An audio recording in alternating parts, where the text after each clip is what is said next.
I'm Pirates Insider Jake Ignaszewski here with Pirates head coach Rayshaun Kizer. We're going to be doing a weekly series to keep the fans updated a little bit about what Coach Kizer and the Pirates are working on a weekly basis and how they're looking to improve each week going into the next game through Coach Kizer's thoughts. So, Coach, I just wanted to start off. We just got back from practice at the DCU Center, and this has been something new that the team has been able to do, being able to practice actually inside the arena in the field that you guys play upon some Saturday home games. So what sort of impact does that make, especially preparing for the upcoming game?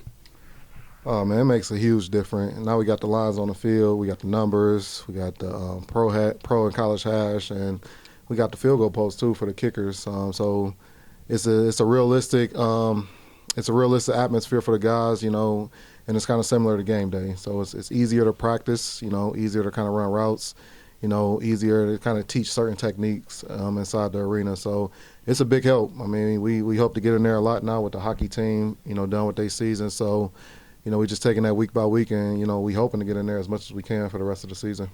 And do you think, especially early on in the season when you guys weren't able to practice in the DCU, do you think that impacted anything at all with your preparation? Yes and no. We do a good job marking up the field at the bubble out in Rhode Island. But it's always better when you practice inside the arena. Ain't nothing like practicing inside the arena. Like I say, it's very similar to game day. But, I mean, we're not the only team around the league that doesn't practice inside the arena. So I don't want it to feel like we're the only team out of these 14 teams in the league that doesn't practice outside the arena, because it's a lot of teams that practice inside like soccer fields. So, you just got to kind of take the good with the bad, and you got to make the best out of the situation. Makes sense. And we can start talking a little bit about the last week's win, 36-22 against the Iowa Barnstormers. But I want to start off, especially going into that game. How did you and the coaching staff really try and stress what didn't go well in Green Bay's loss to prepare for the Barnstormers game? Penalties, that's what I say. My biggest thing is penalties. So I know once we cut down on the penalties, we'll win these games. It's not a big deal for us, but we had to be more disciplined team. And last game we had 5 penalties, and it showed in the win. And, that's the first thing I look at, how many penalties did we have as a team. And, we've been having a lot of penalties, over 10 penalties each game. So I think the only couple games we've been under 10 penalties was Quad Cities and Iowa, and those are our 2 biggest wins. So, penalties is a huge part of this game, and, we trying to limit those as much as we can. We spoke a little bit before the Barnstormers game, and you mentioned that the main goal, especially for the defense, is keeping teams under 25 points or 30 points, because that's something that has been a little bit of an issue for the defense so far this season. But we saw you guys limit the Barnstormers to 22 points. So what was sort of your assessment of the defense's performance last Saturday? It was great. They came out and executed the game plan, and they played together. I know the first drive, little DJ Peterson, he broke a nice little run on us. And, we talked about that all week, so it was kind of disappointing to see that happen against us. But, after that, we kind of contained him very well. We only gave up 2 touchdowns on defense. And for those who don't know about arena football, that's really good. So hats off to the defense for stepping up and playing a great game. And especially in the second half, because that's something that has been a little bit of a weakness for you guys, is being able to keep teams under wraps in the second half. And it seemed like the defense really dominated in the second half right after halftime, because, going into the half, it was 16-16, and it seemed like DJ Peterson really didn't do anything right after halftime. Well, I know they tried to attack us more on the running game.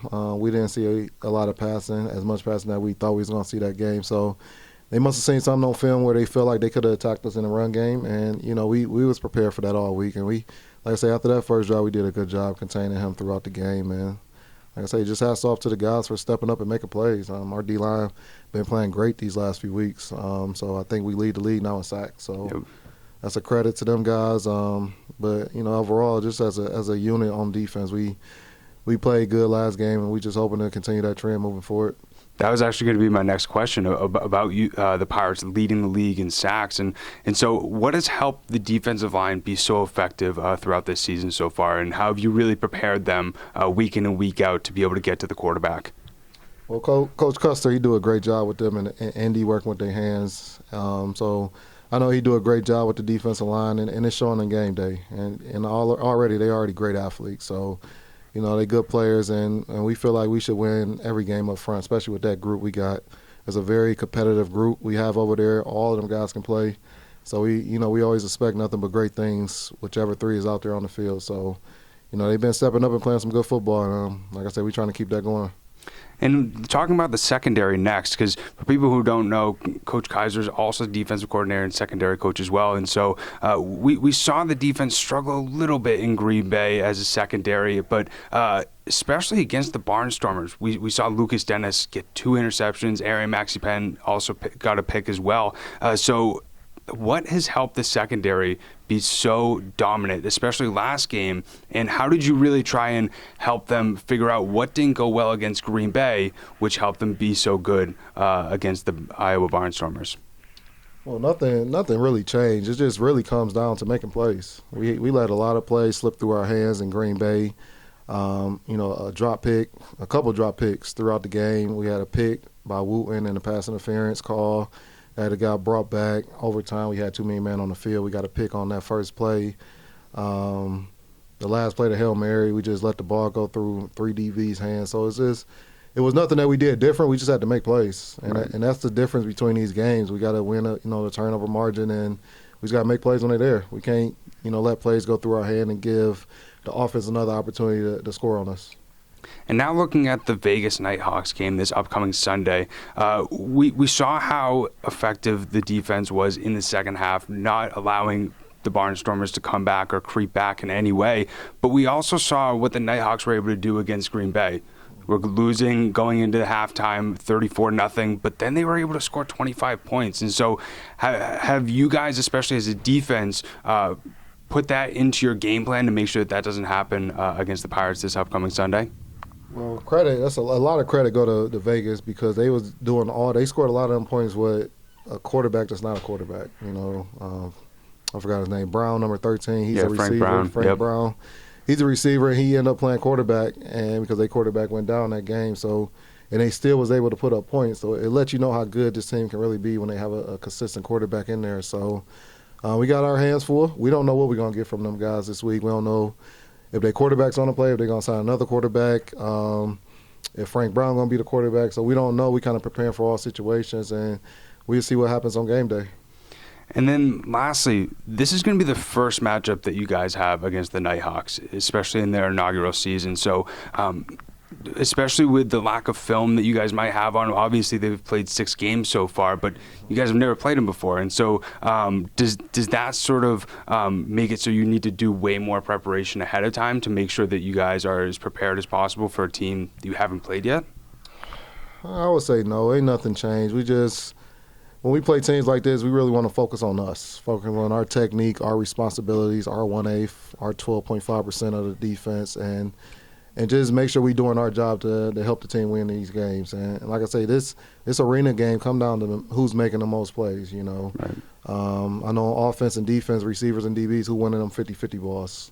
So who's coming down with them plays, and who's winning the line of scrimmage up front, and that's what this game come down to. Because it's really a one-on-one game at the end of the day, and whoever really had the best team and prepared their team the best typically win that game. Couldn't agree more. Really appreciate your time today, Coach. As I mentioned, this is going to be a weekly segment so fans are able to get inside the mind of Pirates head coach Rayshaun Kizer. I'm Insider Jake Ignaszewski. This is Coach Kizer. We'll see you guys next week.